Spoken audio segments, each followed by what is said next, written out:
Muling nagsagawa ng price monitoring ang consumer group ng Department of Trade and Industry sa ilang pamilihan sa Metro Manila.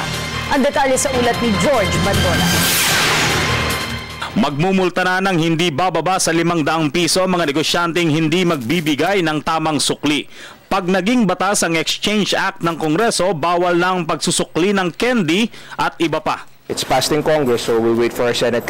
Iniintay na rin namin yung Senate counterpart. At ito po para sa protection ng ating mga consumers, para sa pagbibigay ng tamang panukli. Marami din nagko-complain, minsan ang sukli ay ang binibigay nilang candy, which is kung papayag naman ng consumer. Pero dapat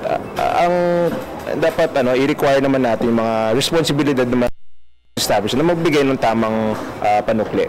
Pabor dito ang Department of Trade and Industry. May mga reklamo din daw kasi sa kanila laban sa mga hindi nagsusukli ng tama.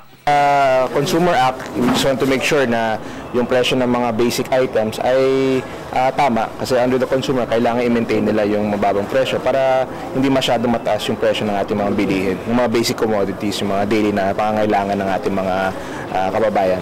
Laking tulong yun kasi ayon sa Bangko Sentral, wala naman talaga tayong kakapusan sa barya at maraming barya. So maganda yung panukala na yan na nasa Senado at nasa Kongreso. Magkasama ang dalawa sa pagsisigurong nasa tama pa rin ang presyo ng mga pangunahing bilihin sa Baclaran, Pasay at Parañaque.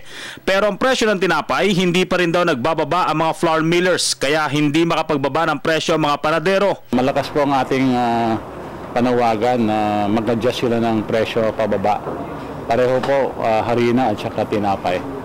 If they will do that on their own market forces, maganda po for the benefit ng consumer. Pero kung sa amin pong pagtatapos ng pag-aaral, kailangan bumaba, hindi bumaba, kailangan po sigurong gumawa kami ng konting stronger action. Yun po yung sinasabi namin na baka kami ng pag-ayin ng kaso sa kanila.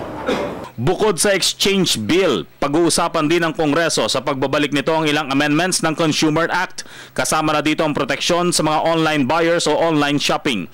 Para sa Telebisyon ng Bayan, George Bandola.